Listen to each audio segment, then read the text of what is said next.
There was a time in the not-so-distant past when I thought that rutting bucks had virtually no relationship with their rub lines. But over the past 10 years especially, I've learned that's just not so. There are times during the rut when rutting bucks do indeed relate to their rub lines. From the Pages Of is brought to you by Nikon, the trusted name in optics.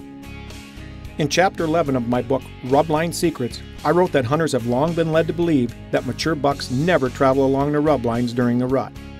As the theory goes, big buck travel along rub lines screeches to a halt when the first does enter estrus, and bucks won't resume traveling along the rub lines until after the last doe is bred. I can sum up my feelings on this theory with one word: baloney. Not only will rutting bucks relate to rubs, there's every possibility that you could catch a monster buck moving along a rub line during the peak of the rut. Granted, some special circumstances must exist before this happens. Regardless, the fact remains: rub line travel during the rut does indeed occur. One special circumstance involving the rut and rub lines concerns antlerless deer numbers. The more breeding age does in an area, the less big bucks must travel outside their core areas.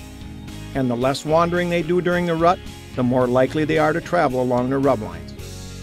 Of course, just the opposite is true in areas where antlerless deer numbers are relatively low, such as in big woods or wilderness environments.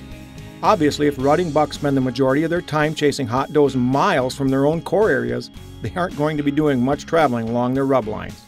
Having said that, I've also come to believe that hunters everywhere can expect to see at least some big buck activity along rub lines during the rut. Here's why. Even the most nomadic rutting bucks occasionally return to their core areas. In most instances, these returns aren't prompted by the prospects of finding hot does either. Rather, it's more a case of bucks coming home to rest and recharge their batteries. After laying low for a while, rutting bucks often will spend a day or two feeding ravenously. After replenishing their energy supplies, they're going to jump right back into the breeding game. Here's the interesting part of this. When rutting bucks do return home to rest, rub line hunting can suddenly become productive. That's because just like during the pre-rut, bucks are again traveling along rub lines that link bedding and feeding areas. If you did even the slightest bit of scouting and/or hunting during the pre-rut, you should already know the exact location of the hottest rub lines. Another time to possibly catch a rutting buck on his core area rub lines is at the tail end of the rut. Mature bucks often return home before the rut is officially over. It's not that they're no longer in a rutting mood, it's more a case of being plain tuckered out. Instead of resting and recuperating just anywhere, however, big bucks almost always return to their core areas. And once at home, they'll again start traveling along their rub lines. As I said at the beginning, big buck travel on rub lines during the rut does occur. Granted, waiting in ambush along rub lines at this time of the year is by no means anywhere near as productive as during the late pre-rut, but it's certainly productive enough to warrant giving it a shot every now and then, especially if all your other tried and true rut strategies are falling short.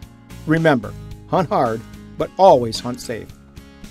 From the Pages Of has been brought to you by Nikon, the trusted name in optics.